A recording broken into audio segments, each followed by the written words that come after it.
Peace, peace. Mic check.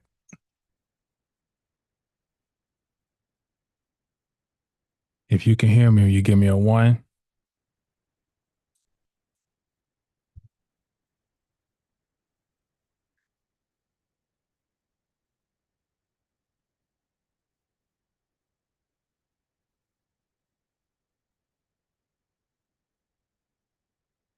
One, two, one, two.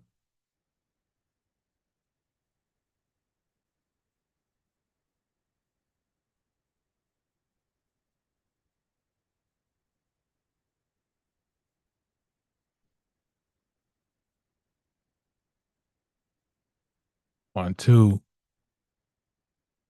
Mic check, mic check. Can you hear me?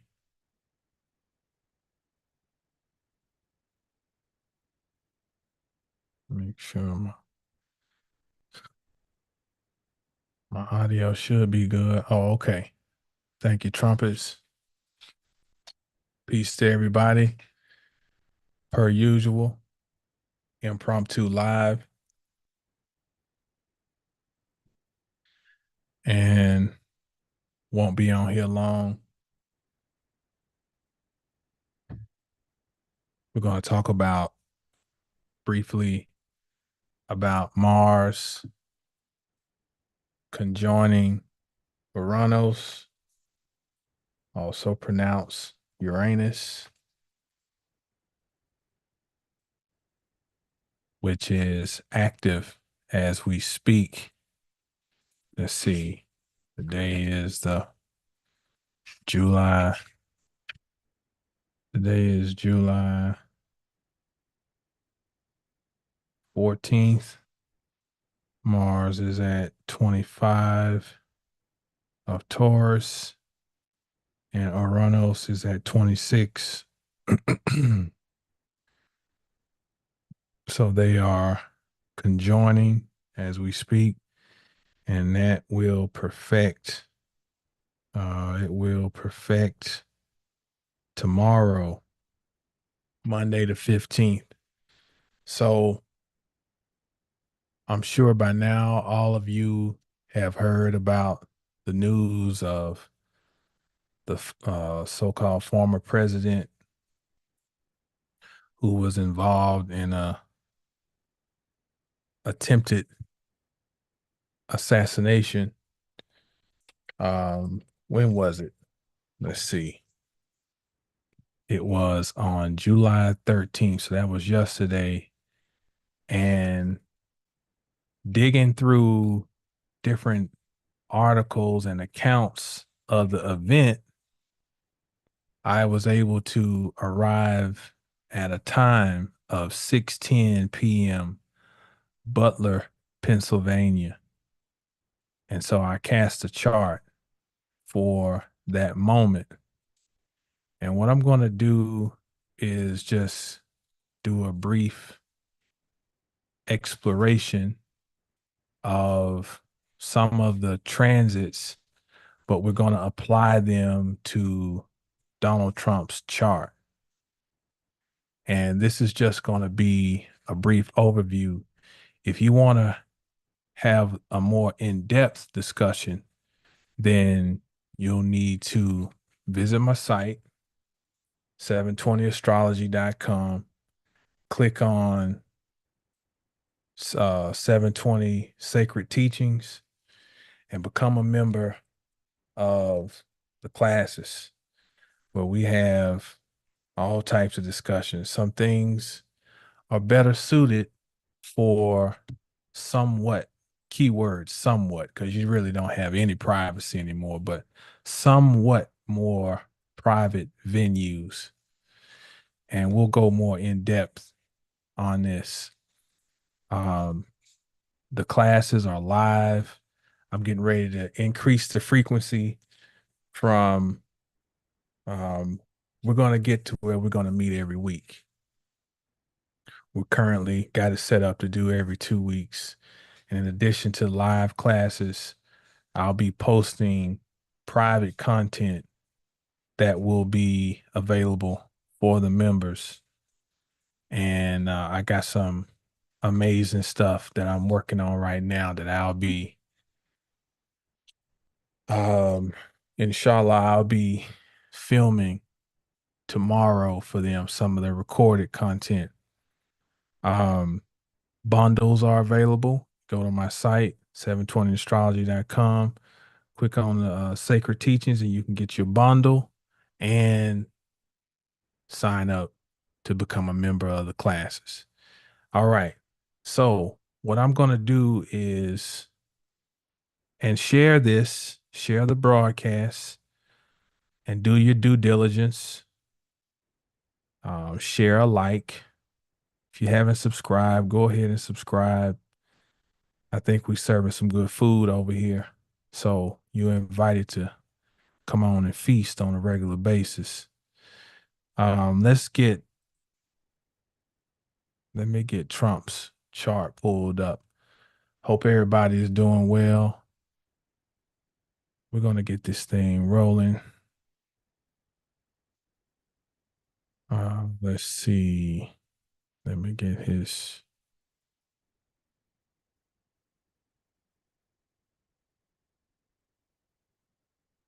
All right. So I'm using Placidus house system to look at his chart. I gotta find my utensil.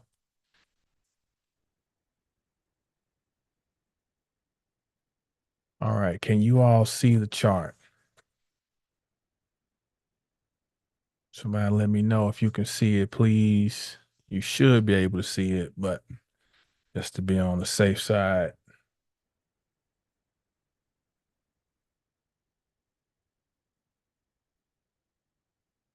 Let's see, let me get my little pen going. If you can see the chart, will you give me a one? Somebody out there in internet land?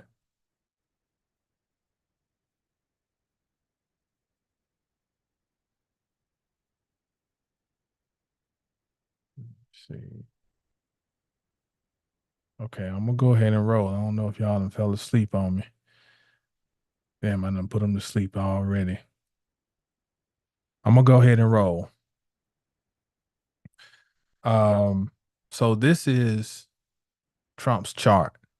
It is June 14th, 1946, 10:54 a.m., Queens, New York. And so we're just going to point out a couple of things here. One thing that's interesting is that Mars is in Leo in his 12th house. It's interesting. Mars is the initiator. Mars is the representative of the archetype of identity. Mars is assertiveness. Okay, thank you, Trumpet. Peace, nine. Oh, let me do my salutations. Peace, Shalom B.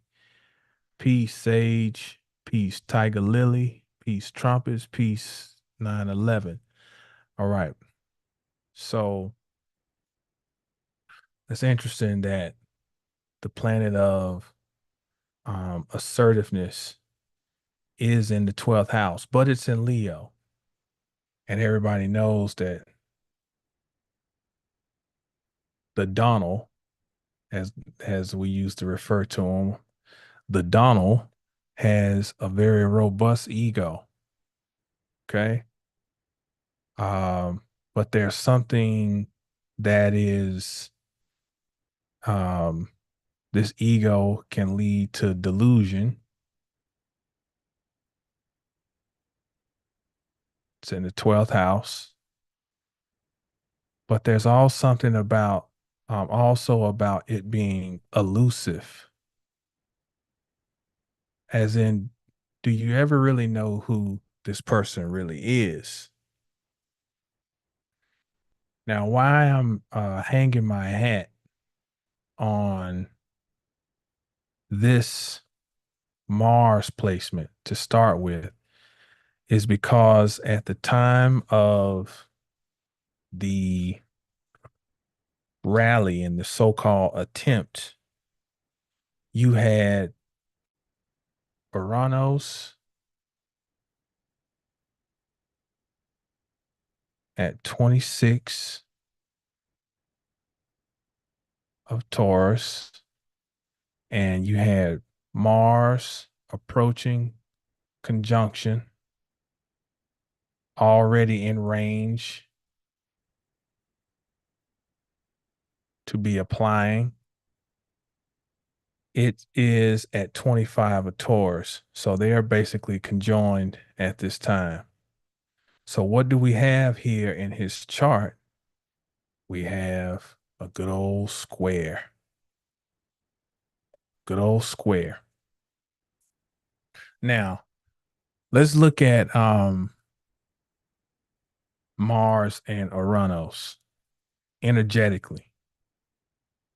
So Mars, as the god of war, will deal with the instruments of war, weapons. So that's knives, that's bullets, swords, anything that will pierce, and guns, which will project these piercing objects. Mars is also combustion. Now, Uranus can have a warlike energy too because it's eruptive, it's volcanic, it is sudden, it is erratic. So there can be a very agitated um, energy with Uranus, and especially when it is overlapping the energetic field of Mars. And an example of in simple a simple life example of those two expressing. We had a rare event back in 2022, if I remember correctly. 2022, we had the North Node, Mars, and Uranus. They all conjoined. And from the records, the archives say that this hadn't happened since the time of like Alexander the so-called Great. So we're talking about like over 2,000 years where you had not just Uranus and Mars, which is not uncommon. They conjunct all the time. Let me see, maybe every 2 years, I guess. But both of them conjoining the North Node was rare. So I had something simple happen, but it was reflective of the aspect. We were driving to New Orleans and it was raining hard. And the windshield wiper, one of them suddenly just popped while we're driving. It just pops off, breaks. You know, Uranus is sudden and it can be breakages. So it breaks. We also had issues with some, I think in Shreveport, I got some bad gas. And so the truck started it didn't have the power and the acceleration that it normally has. So here we have an issue with the combustion, Mars, and it was a sudden thing, Uranus. We had a blade, windshield wiper is a blade, Mars, that breaks, Uranus. So things suddenly happening. While we were down there in New Orleans, I remember it was sad. I heard a brother down there on the phone arguing. They got, I can't remember what they call this little area where they got this long area where it's a lot of shopping. It's behind Bourbon Street. It's where all the beignets are. It's like an indoor area where you walk and shop. And I heard a brother, we had just walked outside to go um to our vehicle where we were parked. And he's on the phone arguing, ready to fight, and it's over $20. And I'm like, damn, and this is a sidebar. Everybody loves going to me, New Orleans was one of the saddest places. The energy's so heavy down there. Um, to see children beating drums at 11 at night trying to get some money, to me, it was sad, because it ain't, because everybody's down there drunk and high and having, but these children ain't having fun. It ain't fun for them, man. You can see them, they sweating. They got old dirty rags and stuff wiping their face off, and they trying to get money. People tap dancing, it was sad to me, but that's beside the point. But just the sense of anger and the aggression that was in the air, at that time. It was something else. Um, but so that's just to give you a backdrop of the energy of Mars and Uranus. When those two get together, it can be explosive. And so we see here that yesterday during this rally, these two planets are conjoining and they are squaring the god of war in Trump's chart, which is at 26 degrees of Leo in the 12th house. So you got all these different little nuances that are at play. You have the fact that the 12th house is the house in one regard of hidden enemies.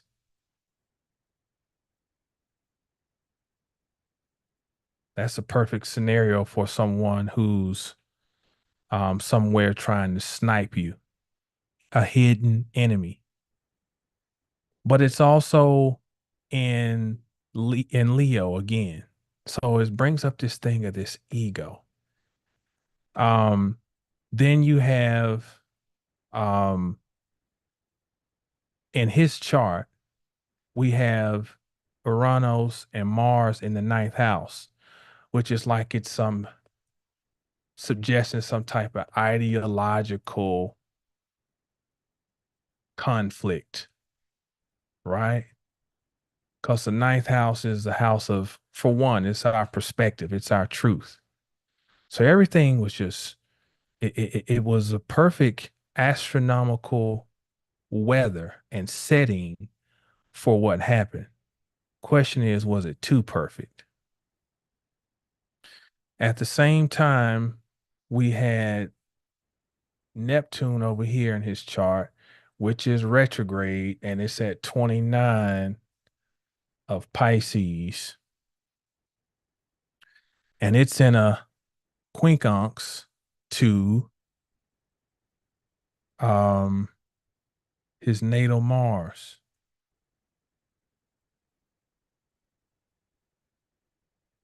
That's an interesting aspect. What else did we have?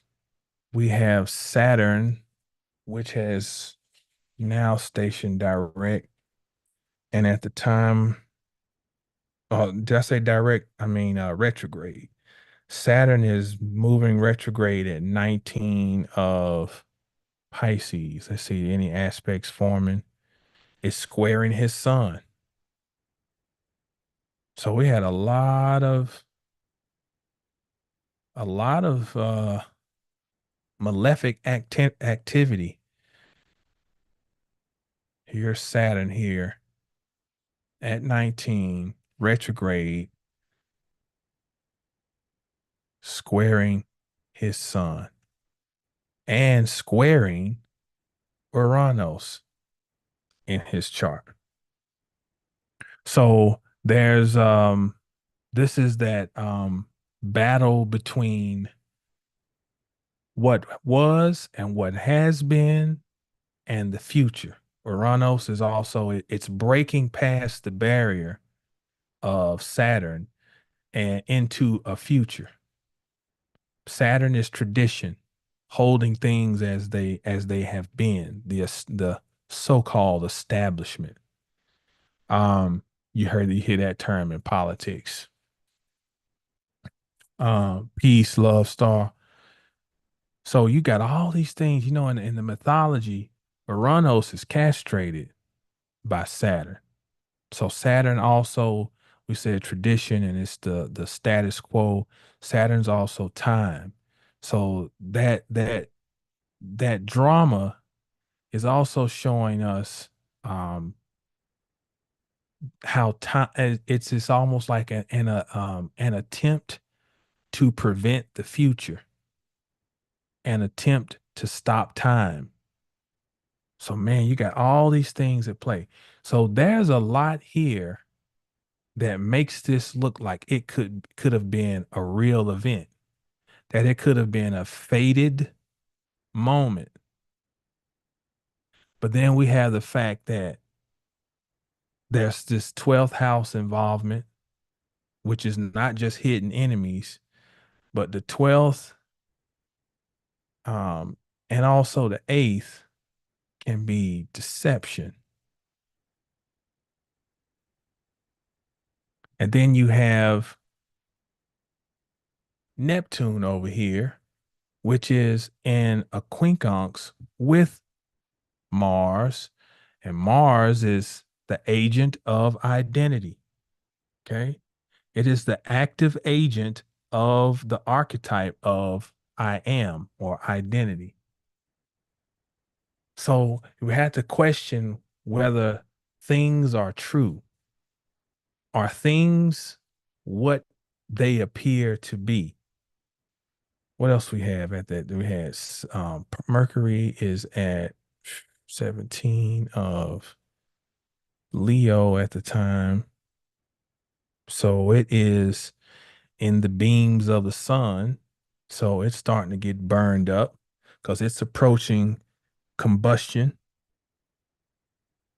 But I think the more telling aspects are these outer planets. We also got Pluto in the mix, which is retrograde at one of Aquarius. So Pluto's down here in his chart, in his health house. That's interesting. It's retrograde at one of Aquarius, approaching in opposition to his natal Leo. But I'm gonna tell you one thing. This is another sidebar, away from any potential conspiratorial. This generation, because he's born the same year my mother is, 1946. This generation with Pluto in Leo, they are very resilient, very resilient. You think Leo ruled by the sun, one of the things about it is its vitality. And Pluto is the agent of it's unstoppable force. So you have almost like these they're antithesis of each other. Pluto and Leo. Leo ruled by the sun. But there's this thing about regeneration with Pluto and Leo. And I talk to my mother about this often. Um, Peace, that crazy. Um, about how her generation, their resilience, um, they ate different food. The soil was not as depleted. Um, my mother and them, they basically almost ate vegetarian just because of not having money. My father too. They eat some meat on Sunday. That was a special day to eat some meat. But that's just a sidebar about this Pluto and Leo generation. They are very resilient, and one author, Ronald C. Davison, says they can have that God complex. So that's an interesting thing. Um, but that's kind of off. But I just want to mention that from astrological standpoint. But what is interesting is that I'm gonna pull up this picture. I'm gonna pull up a couple of pictures if I can share it, just to frame all of this. Hmm.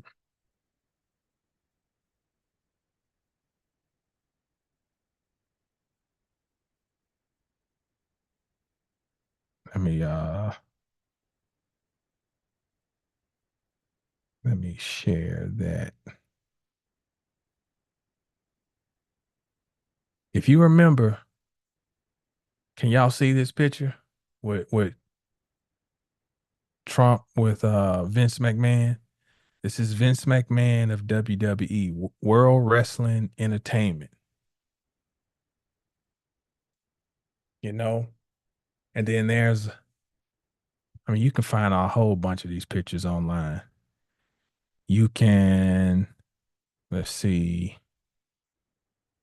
let me stop share. Let me see if I can go to another one. I mean, this relationship has been going on for quite some while, or quite a while, I should say. Let me share this. This is Trump with Hulk Hogan. This got to be back in the 80s. This is when Hogan was, yeah, look like it's probably from the late 80s.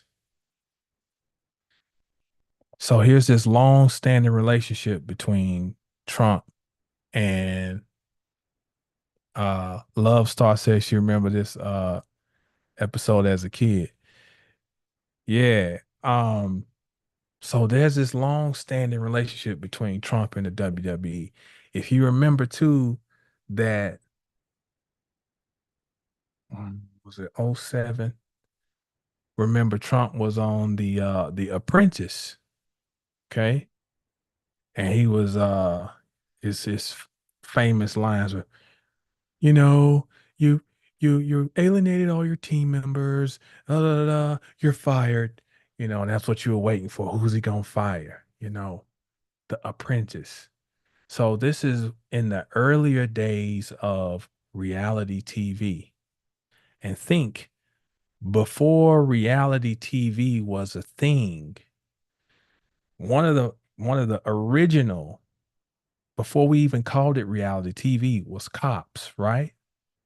We had Cops back in the day, but I'm going to say even before that is wrestling, because as a child, you think the wrestling is real. You think Ric Flair and Arn Anderson and Ole Anderson and whoever the other person was that made the Four Horsemen, you thinking they really had beef with the good guys. That Ric Flair really had beef with Ricky the Dragon Steamboat. You know, that who was some of these old dudes? That Wahoo McDaniels. That's one of my favorites. Let me tell you something, Daddy. Wahoo McDaniels was one of my favorites. The National Wrestling Association, and that's back when the wrestlers had no physique. They 300 pounds, gut, no cut, no muscle. It's a different era. But they would go in and they would take razors and cut little notches in their forehead. So when they got in, and this was especially like Ric Flair. I remember those matches where Ric Flair would just blood just be going everywhere. How can you not think it's real when the man is bleeding profusely? WWE. And WWE is just a catch-all phrase for WWF, NWA, pick a wrestling league, whatever.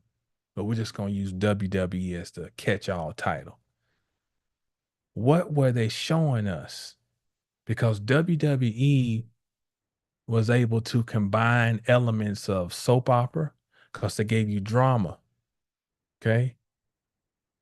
And they gave you the violence.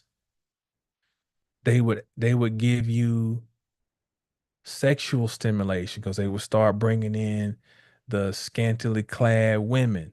So wrestling was the initiator of arguably the archetype that would be Donald Trump and all the other things that go along with it. And not just Donald Trump, but the whole world we live in is WWE. It's it's it's fiat,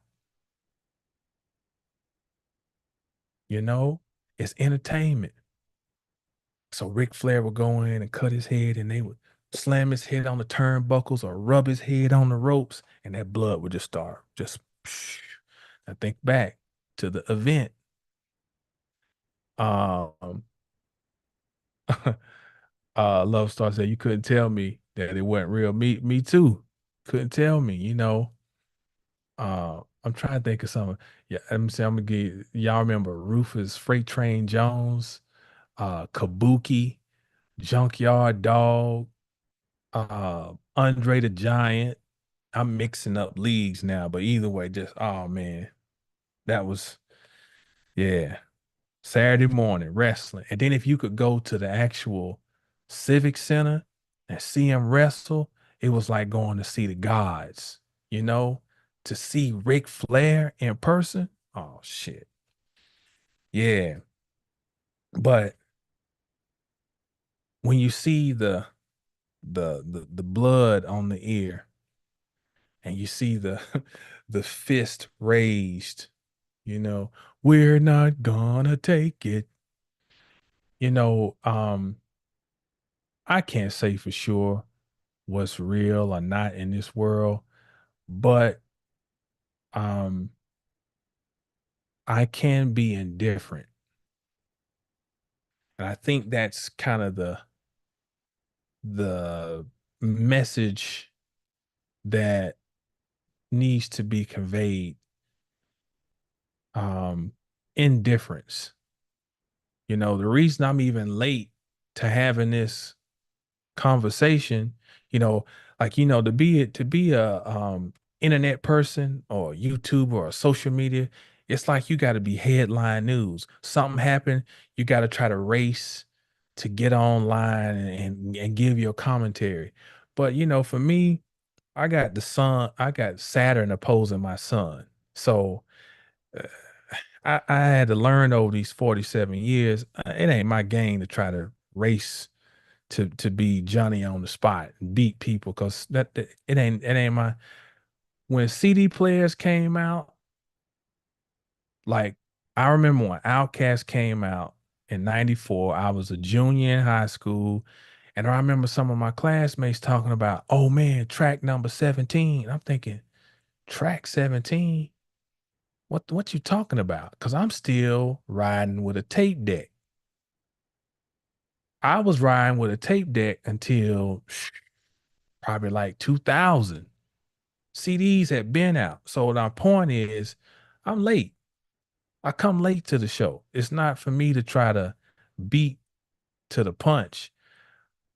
With Saturn opposing my son, I've learned that my gift is looking back over stuff so that I can contextualize the future and not try to race.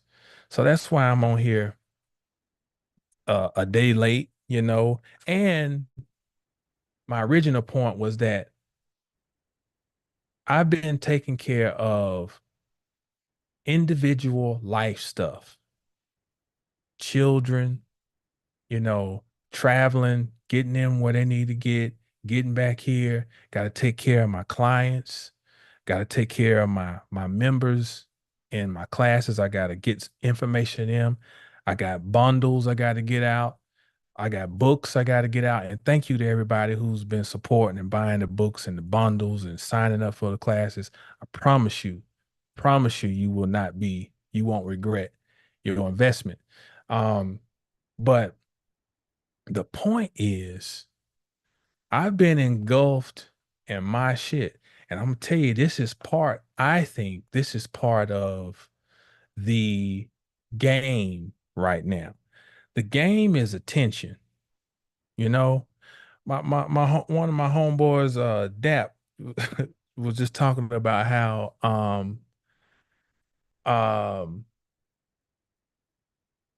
he was going was scrolling through like lives on YouTube, and how at a certain point, man, it just goes down into the the depths of Hades. Just people all around the country, and people are doing nothing. Like whether it's TikTok or YouTube Live, people are literally just sitting on the camera and just looking, and people are sitting and watch them just do what they do. Might be eating and look, oh, thank you for the heart, you know, oh, thank you, my love, doing this shit, goofy shit, you know, or um somebody cooking at the stove with their butt to the camera. So I guess the thing is, I'm gonna pretend I'm cooking, but I want you to look at my ass. Like, so the point is this: we have become time terrorists.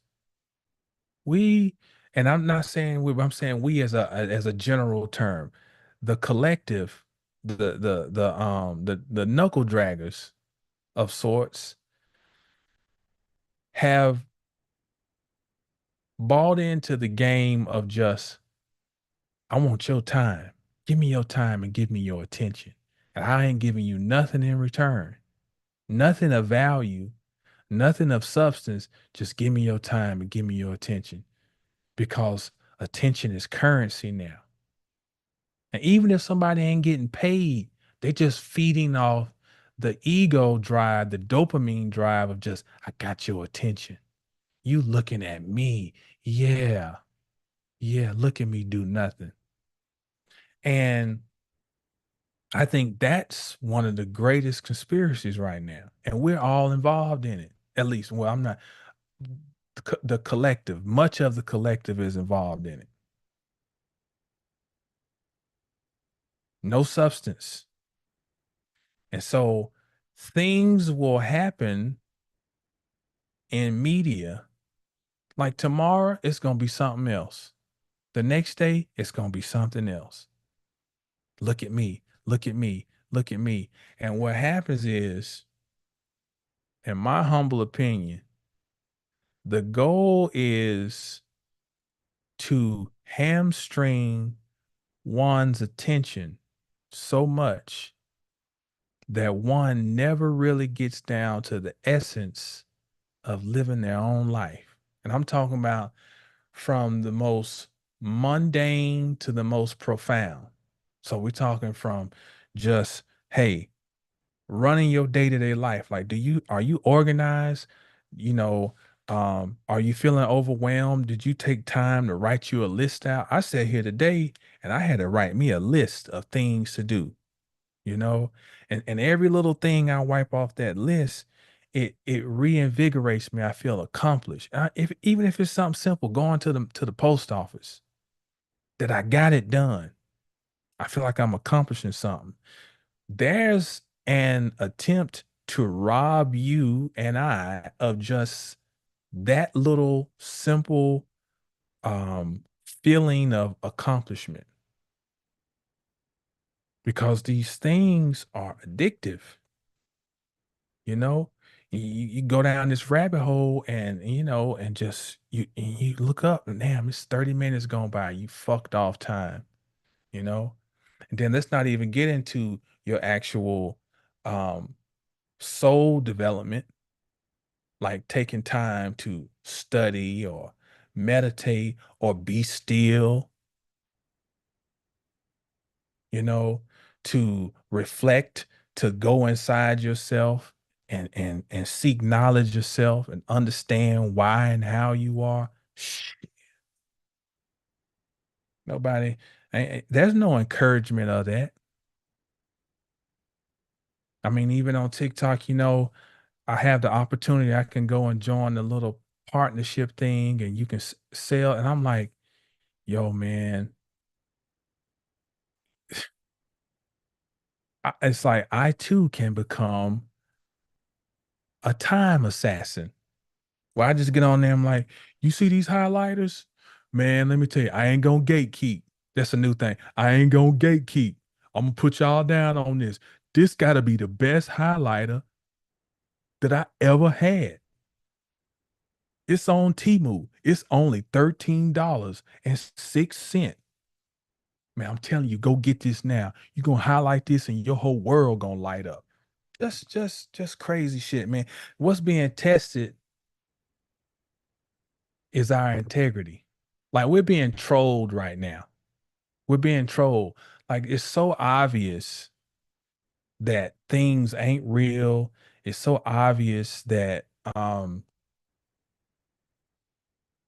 that this whole thing's a facade. And just the mere idea of people still choosing sides or people getting riled up or people thinking that WWE is real or people being misdirected from the workings of their own lives. That's the real conspiracy. Conspiracy is against your time. BK Trainer, peace. Peace, Terry. Uh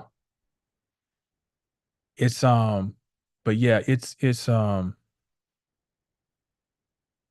amazing stuff. And when you look at the chart and my thing, I keep coming back to the fact that he has Mars in the 12th house. And it's the active agent. It is what is triggered mainly by this transit that happened, that's happening right now. I think it's a good time to, as a reminder for us, and a time to reflect on what's important.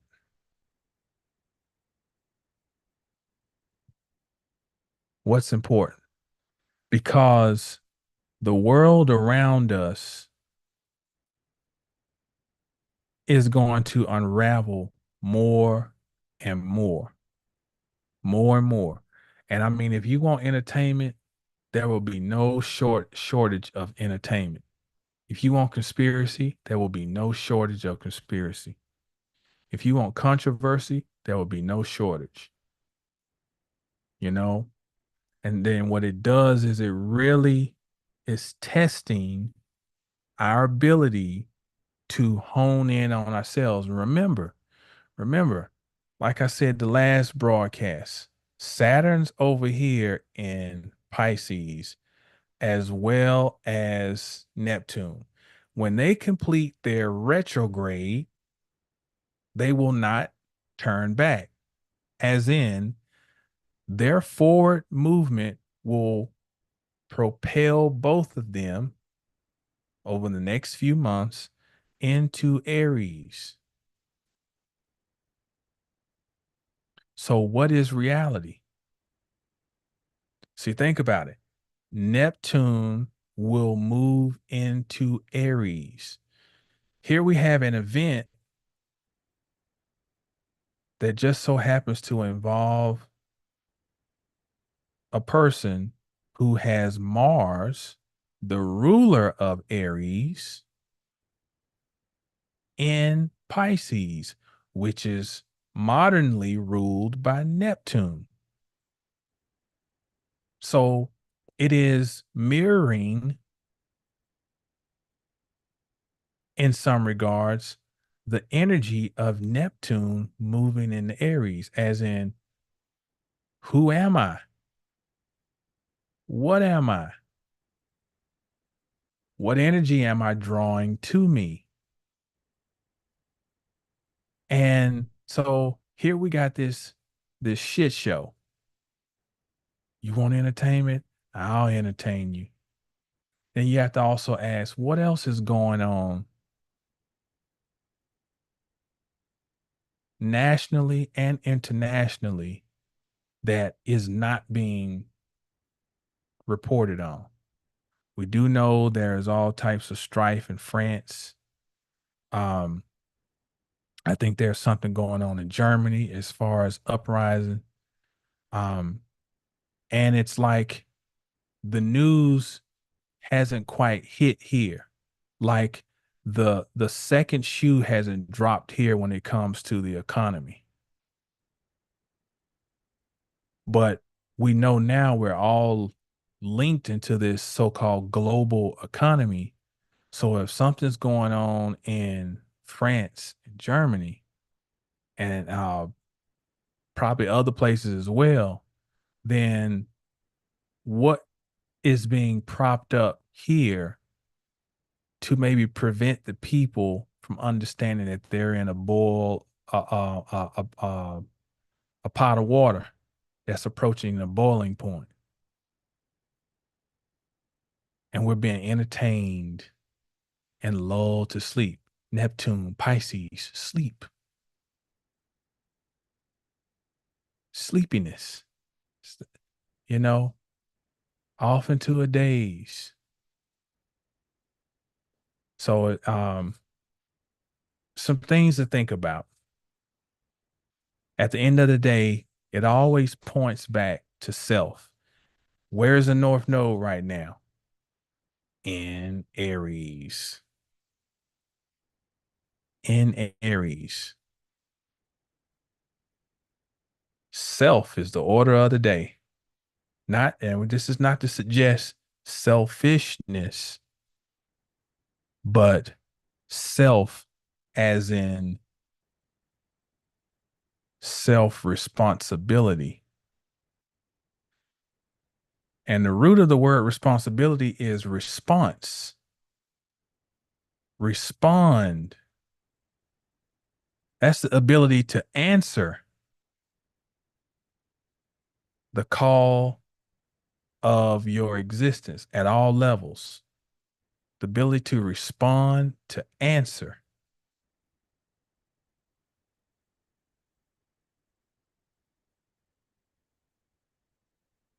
Let me check here. What's going on? Peace, Nandy. Peace, Black Butterfly. I just got back home about an hour. I spent some much needed. That's good. That's good. Get that rejuvenation. Is this the don't Don's chart? There were two Dons. Oh yeah. At this point, there could be two or more or dozens of any of these characters who's put in front of us. Um, the mid 80s, Jesse Ventura. Yeah. Search security should be tight. Right. Nandy says, with the age of Aquarius, Aquarius key phrase being I know. Shouldn't the masses instinctively know truth from fallacy by now? Rhetorical. Of course. Um, and you know, you have to peace, croissant, peace, Tiffany. You know, at this point, you know, you have to wonder also with it being so obvious. And I think I heard like I think Black Dot said this on their podcast, the Urban X, that you know that everything's data. So even the response, you know, the responses online are providing data for the God algorithm um to measure the level of consciousness. If you think everything now is about the cloud, your phone, the cloud, your computer, the cloud. And so the cloud then echoes back to storage. And then it's funny that as the cloud has come into such prominence electronically, I'm sure you're seeing it in your cities how storage units that are just everywhere. And you had this, at least down here in Texas, we had this big turnover of a lot of smaller storage companies getting gobbled up by like public storage. They've taken a lion's share. Um, but there's this big thing in storage. And there's difficulty when you produce content with how you can move your content. You know, I have to maintain a monthly bill for Dropbox so I can move files. When I do a reading, I got to send it through Dropbox because it won't fit in an email. Um, uh, my videos, everything is Dropbox. And then my computer only has so much space. So I have to buy these 2 terabyte external hard drives. Everything's about storage space, the cloud. Now, astrologically, the cloud would be Pisces because Pisces, in its association with the 12th house, deals with the collective unconscious. So that's all of our thoughts floating around in the cloud. That's why, sidebar, that's why when you get an idea, fuck around and don't act on it. Guess what?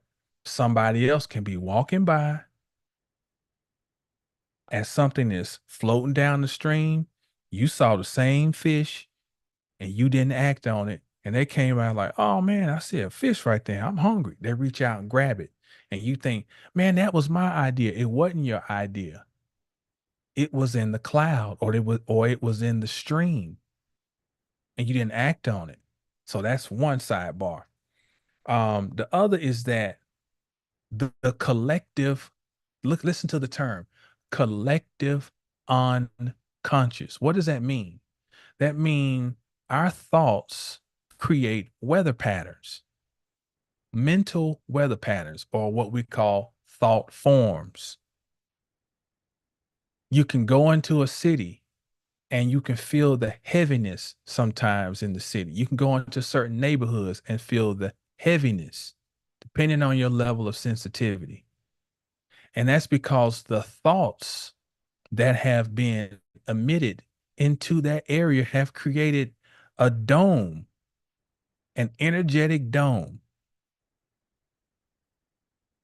And there's an understanding of this that the vast majority is just willingly participating in and adding to collective misery because they're polluting the atmosphere through their low vibrational existence and thoughts.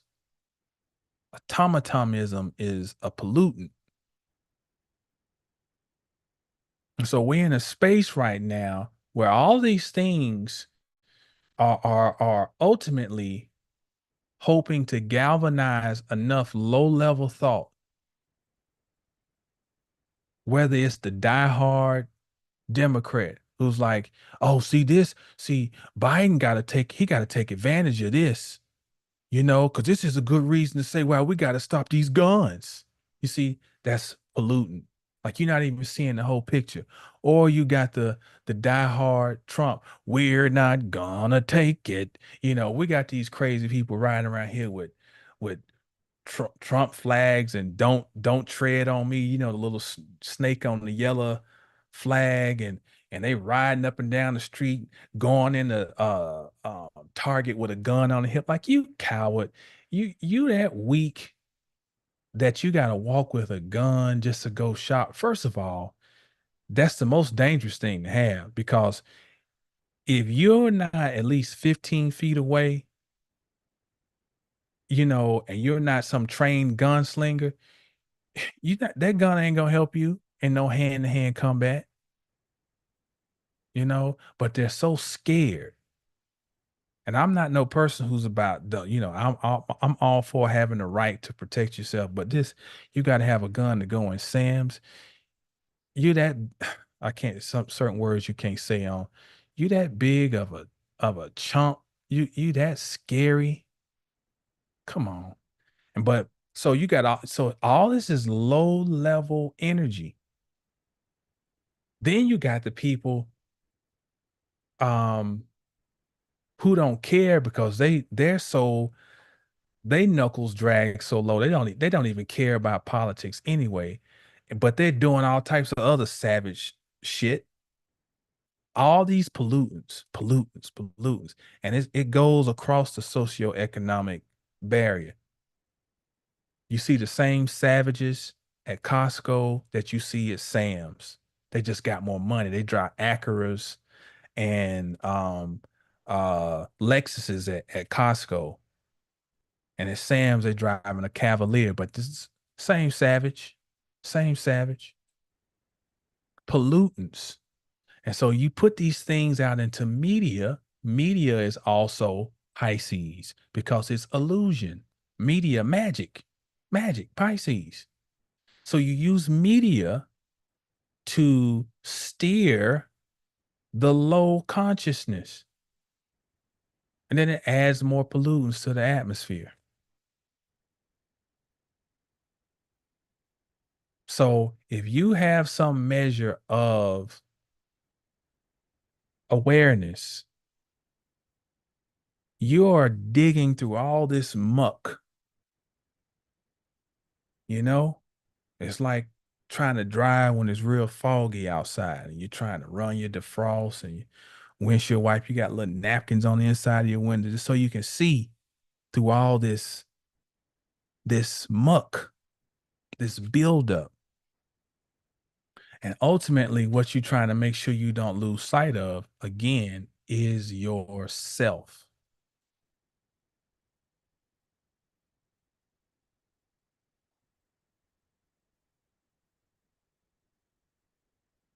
Oh, thank you. Thank you, that crazy. Thank you.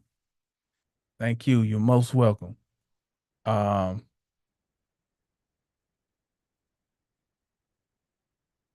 let's see what y'all got going here. Let's see. Nandy, okay, you replying to y'all talking to each other. Let's see. The Don is a great actor. He is. They searched the crowd to enter a regular rock concert. So why, how was it? Oh yeah, yeah. Yeah, we know that thing was all, we know what time it is. Um, the late great Michael Jackson reportedly said, speaking to his cosmic downloads in part, I had an idea for a song. I better hurry up and do it. Better they give it to Prince. Oh, before they give it to, yeah, yeah, yeah. And Michael Jackson was a Virgo, so he was in direct contact with that Piscean energy. Um, let's see. Yeah. But yeah, that's I'm not gonna hold y'all on here long. I just wanted to add in my two little cents on this whole thing. And these are you know, it became a cliche to say these are unprecedented times, but I'm telling you, these are truly unprecedented times because we are every day or every week or whatever, every few days, we are seeing things happen that we never would have thought we would see in our lifetime. You know, we're seeing amazing things happening from the medical stuff that transpired to this thing yesterday to the current supposed executive in chief, just things we would never thought we thought we would have seen.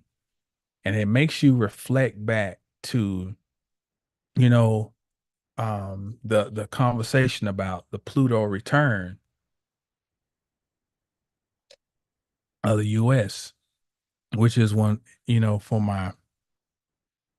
for the class, we'll go more in depth and we're going to look at the Sibley chart for the US here in the near future. And we're going to apply the events that happened yesterday to the US chart. And we must take into account that they were forming a trine with Pluto in the US chart, and how there's been so much conversation about the Pluto return in the US chart. And we got to consider what are some of the possible implications of that, and entertain the idea that maybe, you know, there was some intention. Astrology is a fixture. Astrology is an expression of the first cause. Astrology is a tool. And I often use this analogy. You got power that comes into your house, and you have plugs. You can plug in your toaster in the kitchen, and you can toast some bread and spread some jam on it, cut it up into nice little diagonal pieces, and, you know, fry up some eggs and, you know, feed your family, right? A delicious meal. You can also take the same outlet and screw off the cover and take your hand and dip it down in some doggone water and stick your finger in there, or stick somebody else's in there. It's all about intention. How do you choose to use the tool? So that goes across the board. Astrology is not just um, the assessment of how fate has caused situations. It's also the study of how man's will can be used in conjunction with the astrological transits and aspects to attempt to will a desired effect into reality. Hopefully, I'm sure that this intelligent audience that I got is picking up what I'm putting down. That's why that old saying, the stars impale, they don't compel. As in, these energies imbue us and run through us. That is, it runs through our world. And the angles they form are fate. Fate would have it that at this time, such and such will be trining this, or squaring that, or opposing that. That's the fate. The will is how we respond or act with the energy.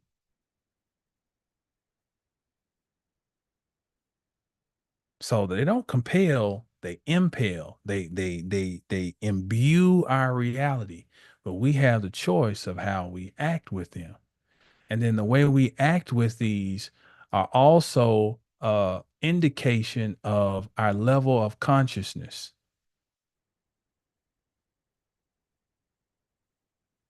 See, by the time Mars conjoins Uranus, it's like, or any other aspect. When any other aspect hits, it's like game day. And so, game day is where you come and you show off how you prepared in the off season, how you prepared um, in the week leading up to the game. It will be displayed in your performance on game day.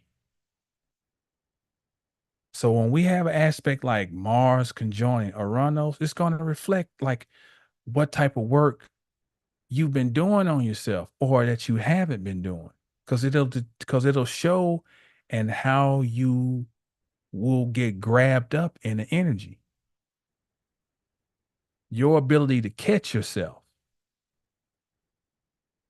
your ability to be present and aware. This is like right now, even like even going into the gym, this is a time to not be ego lifting because some shit can snap. Something can tear very easily right now. And they're in Taurus, the body.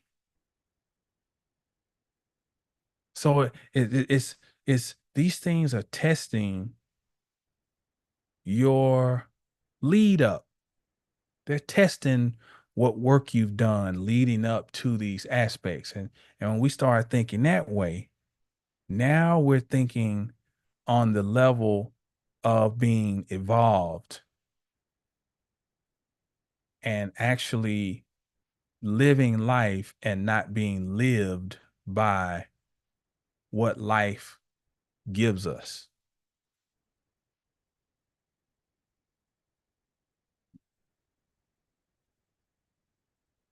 Um, uh, let's see. What a time to be for real, Love Star. What a time to be alive. Um, so BK said, how would you define American culture and Black American culture? I think we would first have to um look at our terminology because we have to recognize that American culture is so-called Black culture.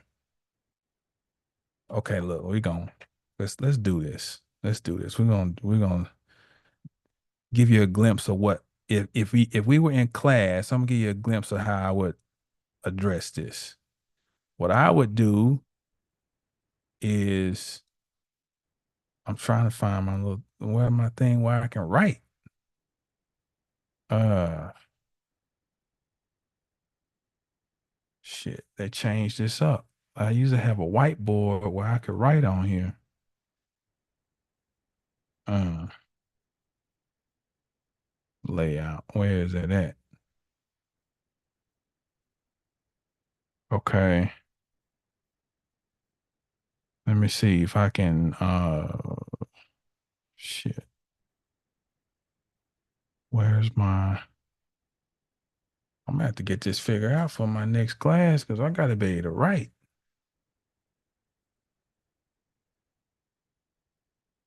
Media player, where's my board? Hmm. There we go. They changed up, man. Okay. Okay. Let's do this. Let's do this. That's a good question, BK. I'm glad you asked that. Let's do it like this. Let's be clear that when we use the term American, that we not misconstrue what that term really means. There is something I learned this. I got to give credit to where I got this. Brother Abdullah Bay.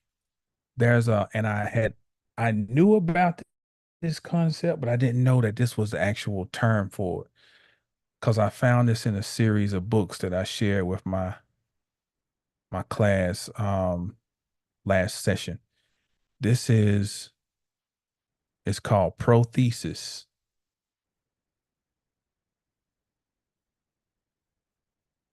Prothesis is when you add the assumed vowel sound to the beginning of a consonant. Okay. Example, there's a goddess named Marika who coincides with the goddess Venus, who in turn coincides with the goddess Hathor and also Isis. All right. So this is goddess energy, basically, the supreme, the great mother. All right. Using this linguistic science of prothesis, whenever you pronounce the word um, um, or M. M. It is assumed that there's a vowel because you can't say M without pronouncing the M. Um, So the prothesis would be to add the assumed vowel in front of it, which would give us America. Okay. Now, but when we take the root, it is mare, and the shell would be mer, M-R. Mer gives us mer, M-E-R. It gives us more. It gives us more. So there is no separation between America and so-called Black America. Black being the adjective, more being the proper noun. Look at Oxford Dictionary. It will show it as such. Blacka more. So Blacka more is Black America. So there can never be any differentiation between America and Black.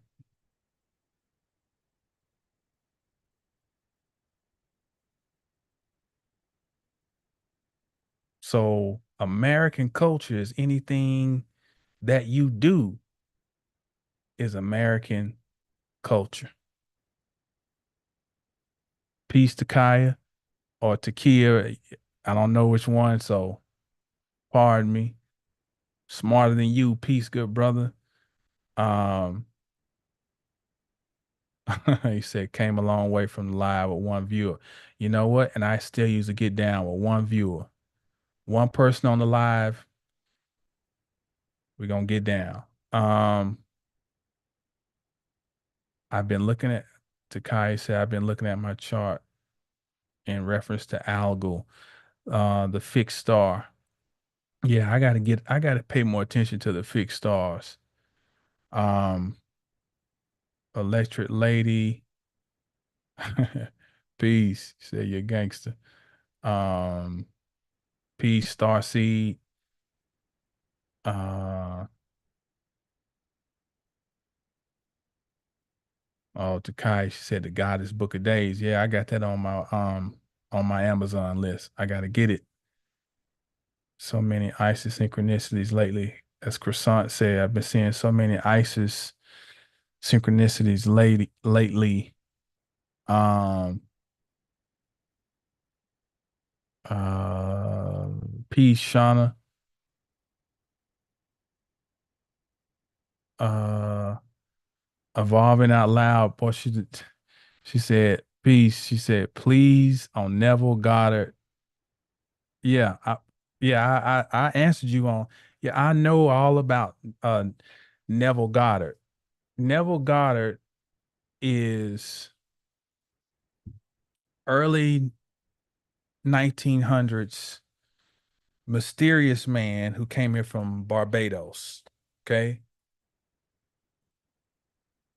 And so he meets, according to his story, he meets a man named Abdullah who was a melanated man who in a time who lived in a time where um of extreme, this is Jim Crow, this is segregation, this is the thick of it, this is like the 30s. And he tells a story of how he didn't have money. This is Neville Goddard. He didn't have money to go back and visit his family, and Abdullah gave him um, this technique of visualization, active imagination, visualization, and how he envisioned himself first class on taking going first class back to Barbados. And long story short, he ended up getting the money to get the ticket to go home to visit. And that was his start into his realization of his ability to place his mind in the state that he desired to be in, active imagination. So it's something that is well known now. So a lot of these things are talked about in different ways, but it all comes back to the same basic ethos. It is understanding at some degree the actual powers of the mind. Uh, she said, "Okay, you know what you think about this truth." Uh, I mean, it. Here's what I think. I have to know that it is relevant because I wrote a book along the same lines, A Layman's Guide to Manifestation. So yes, I don't believe in it. I know that it is um the concept of manifestation is a real thing. But here's the thing that I want to impress. You can only manifest what you are. And one thing that I would say about anything online, in the words of my old trainer, he said, "There's a million ways to get in shape. I'm just going to show you mine."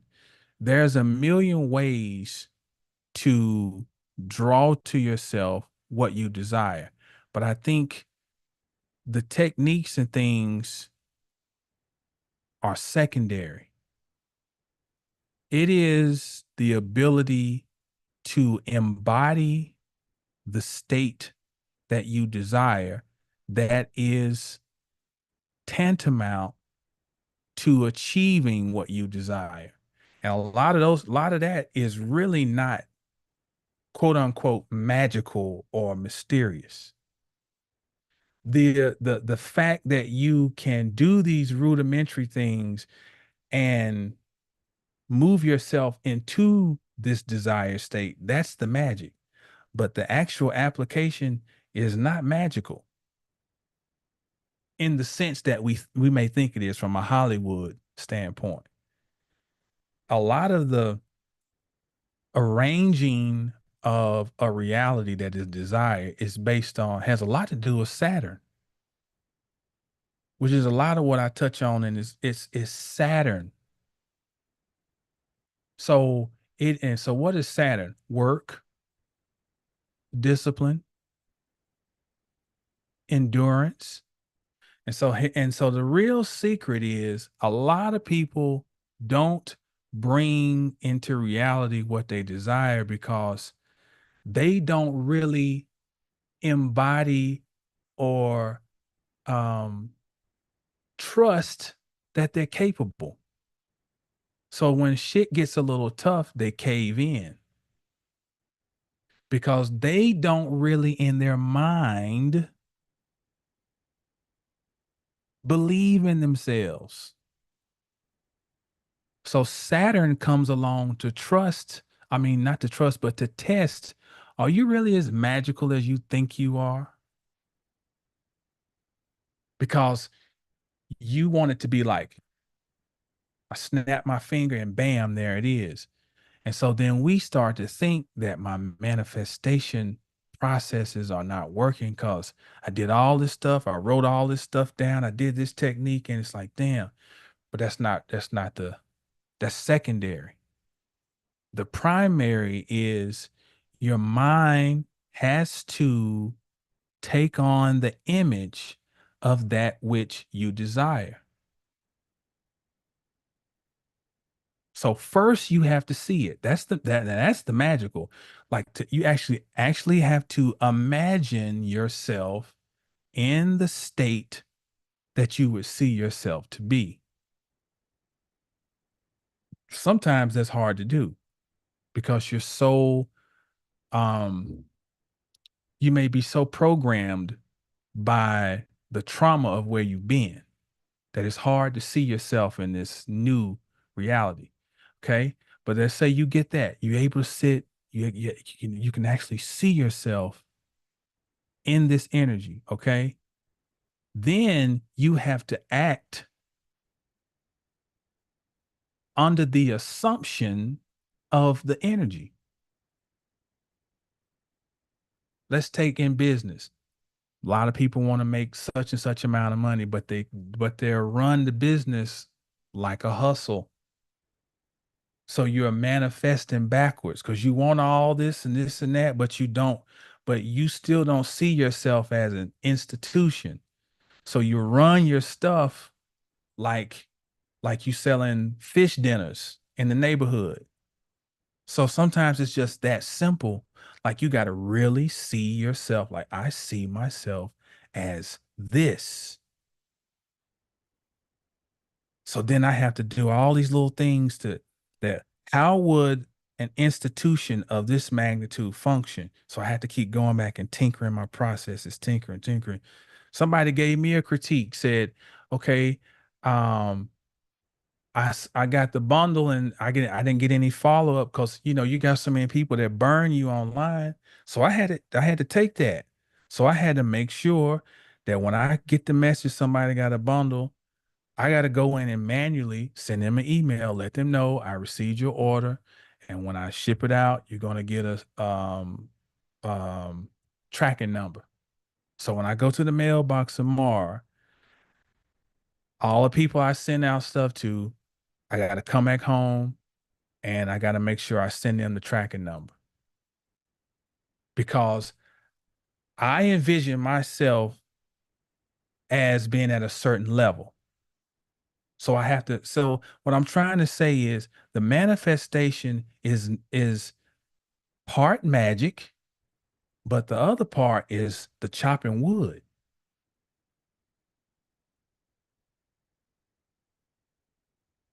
You can put vision boards up. You can do all types of things. That shit won't work until you actively move in the energy. And when you take that action and move in the energy, even when it look like ain't nothing happening, shit's happening because everything in this reality moves in circles. Everything's spiraling.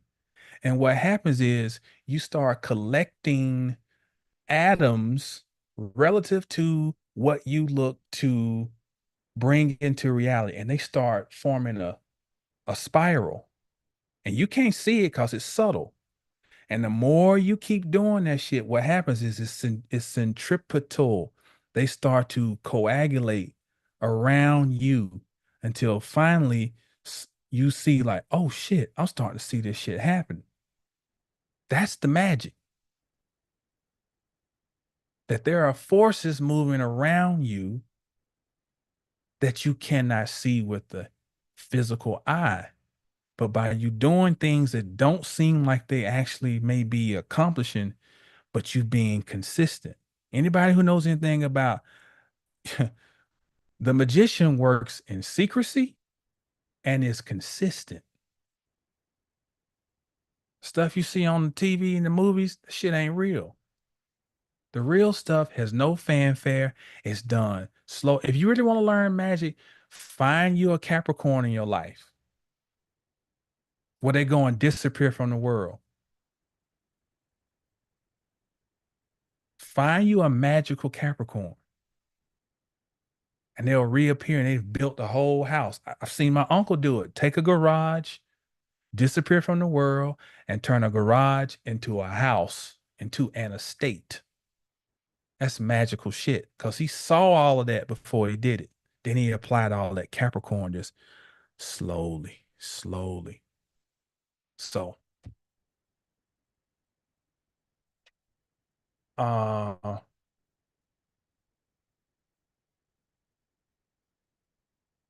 let's see. Uh, Desire to do the work. Saturn equals obedience. uh, Let's see. Fair instead of forcing change. I think the change will come down to us embracing our power and standing on it. Yes, you got to be willing to put in that work. Um,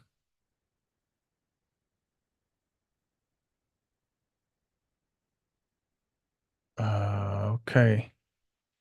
Well, y'all in here going in the comments. It's beautiful. I like to I take pride in attracting intelligent people.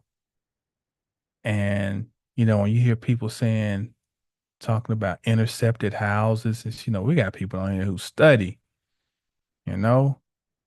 Um,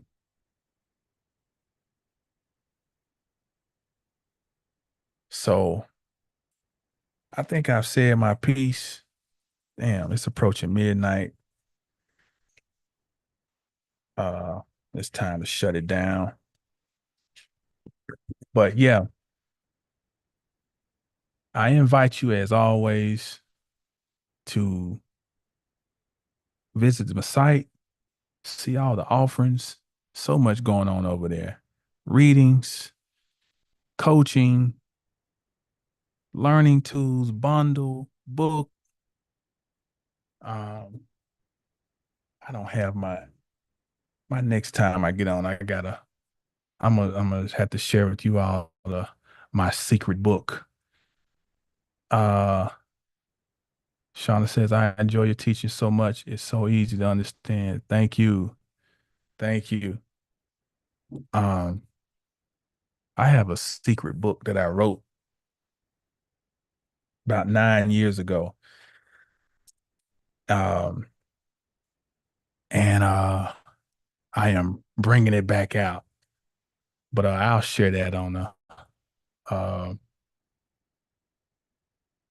Nandy says Saturn rules the center of the material universe. It's Earth's skeleton. Saturn rules bones, and Saturn rules Capricorn, as you know. So yes, magic with one. Yes, indeed. Mindful moments. Thank you for sharing your knowledge. Appreciate it. Yes, indeed. I appreciate y'all as well for the positive energy for tuning in. And yeah. And so we shall circle back on the next time. But until then, know the stars to know yourself. Peace to you and yours.